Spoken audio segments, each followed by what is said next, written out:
Have you ever experienced a coincidence so uncanny it felt like the universe was trying to tell you something? A moment where time paused and meaning pierced through the noise? Carl Jung called this synchronicity, the mysterious intersection where the inner world and the outer world mirror each other with astonishing precision. But here's the truth most ignore. Synchronicity isn't rare, it's just rarely noticed. You're not missing synchronicity because it's not happening. You're missing it because you've forgotten how to see. In a world obsessed with logic, prediction, and control, we've lost touch with mystery. We've stopped listening to the whispers of the soul, the strange symbols in our dreams, the quiet nudge of intuition. We call it coincidence. We move on. But something sacred was trying to break through. Synchronicity is not magic. It is alignment. It's what happens when your inner world is so honest, so attuned, that reality itself begins to echo back your truth. And the more awake you become, the more it seems to follow you in the sections ahead. We'll explore 5 reasons you're missing these profound moments and how to reclaim your ability to receive them. Because life is speaking to you. Are you ready to listen? You're too focused on control, not connection. We're conditioned to believe that the more we control, the safer we are. We plan, predict, measure, hoping that certainty will protect us from chaos. But in this constant grasping for control, something quietly slips away, our connection to the deeper flow of life. Carl Jung taught that synchronicity doesn't emerge from force. It emerges from alignment. It cannot be summoned or scheduled. It shows up in moments of presence, not pressure. And when we are fixated on control, we sever the very connection that allows synchronicity to reveal itself. Control is rooted in fear. It tries to silence the unknown, to edit mystery into something manageable. But synchronicity thrives in openness, in the cracks between plans, in the quiet surrender where we stop needing to dominate life and instead allow ourselves to feel it. To reclaim synchronicity, you must shift your posture. From control to curiosity, from certainty to trust. Ask yourself, where am I gripping too tightly?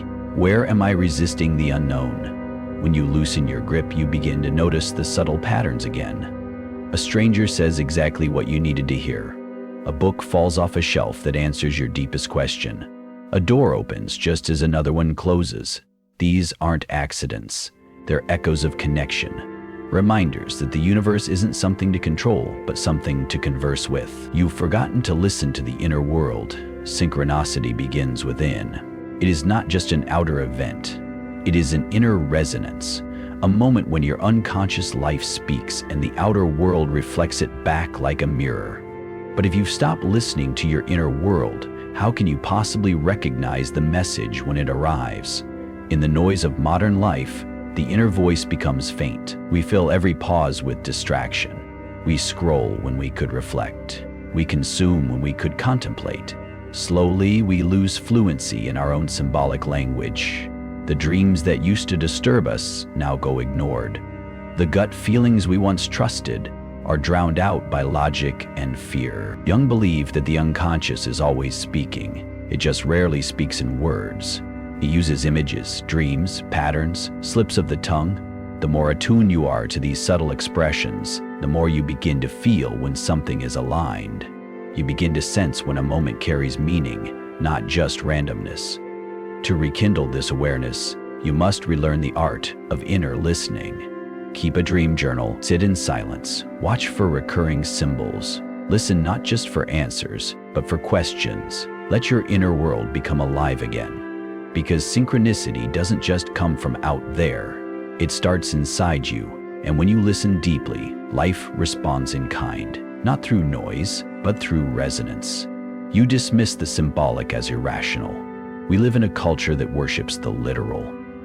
What can be weighed, measured, proven? If it doesn't fit the metrics, it's dismissed as nonsense. But Jung warned us, the soul doesn't speak in numbers, it speaks in symbols. And when we reject the symbolic, we sever our connection to meaning. The symbolic world is not irrational, it's transrational. It exists beneath logic, but not beneath truth. A snake in a dream, a repeating number, a stranger who says something that mirrors your unspoken fear. These moments are not random. They are messages in the language of the unconscious. Jung understood that the psyche is not just a machine, it's a myth maker. It organizes reality through archetype and image. And when something significant is trying to surface, especially something you've ignored or repressed, it often does so through symbols, metaphors, and synchronicities. But if you've been taught that anything unscientific is foolish, you will rationalize these messages away. You'll explain the uncanny as coincidence. You'll ignore your dreams. You'll silence intuition and miss the call of the soul entirely. To reclaim synchronicity, you must remember that not all truth is literal. Some truths are felt. Some are seen only with the inner eye. Begin to notice the symbols that recur in your life. Begin to ask what your dreams might be showing you. Begin to trust the irrational part of you that knows something the intellect cannot explain. Because once you honor the symbolic, you open a dialogue with the deeper self, and that's when synchronicity begins to speak. You're disconnected from purpose and alignment. Synchronicity flows where alignment lives. When you are moving in the direction of your soul's purpose, even if it's uncertain or unclear, the universe seems to respond. The right people appear. The path unfolds. The invisible hand guides you through mystery. But when you're disconnected from purpose, when you're living someone else's life, chasing someone else's dream, synchronicity fades. Life becomes mechanical. Events feel hollow. Nothing feels meant. That's not because synchronicity has disappeared, it's because you have. Jung believed every soul carries a blueprint, a unique design, a destiny not dictated by fate, but by inner necessity. When we align with that blueprint, we become magnetic to meaning. Life begins to reflect our inner truth back to us in unexpected, almost magical ways. But most people are living out scripts. They're doing what they should instead of what resonates. They're driven by fear, status, expectation. And so their days become flat, fragmented, dry. No wonder synchronicity seems distant. It has no soul to echo. To realign, ask yourself, what brings me alive? What feels true even if it scares me? What am I being called toward that I keep postponing? When you follow that thread, no matter how faint, you step back into the current of meaning, and that's when synchronicity returns, not as a trick of fate, but as a signal that you're finally on your path. You haven't created space for the soul to speak. Synchronicity doesn't shout. It doesn't crash through the noise like a headline. It whispers. It flickers in the quiet. It waits for a pause, a breath, a moment of stillness. But in a world addicted to speed, silence is rare. And so is soul. Carl Jung understood that the soul requires space to speak. Not physical space, but inner space. The kind that is born when you slow down, turn inward, and allow yourself to feel without needing to fix. Most people are so caught in the momentum of doing that they never stop long enough to actually be. They wonder why they feel disconnected, unmoored, why life feels flat. But you cannot hear the music of the soul when you're drowning in noise. Synchronicity isn't a reward, it's a resonance, and resonance only occurs when you're in tune. That means carving out space to sit with yourself, to walk without a podcast, to write without an audience, to breathe without a goal.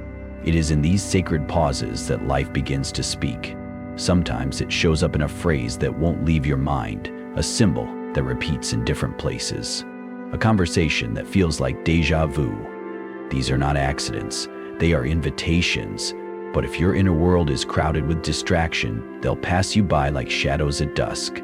The soul doesn't demand attention, it waits, it watches, it whispers. But when you finally create space, true, unfiltered space, something begins to stir. The quiet becomes a portal, the ordinary becomes luminous, and synchronicity, like a forgotten friend, returns. Ask yourself, when was the last time I was still? When did I last listen, not for answers, but for presence? Where in my life have I filled the sacred with noise? You don't need more information, you need more intimacy with yourself, with the moment, with the deeper intelligence moving beneath the surface of things. Because when you make space for the soul, life makes space for miracles. Synchronicity doesn't need to be chased. It needs to be received. And you can only receive what you're willing to slow down enough to notice. Make room. The soul is already speaking.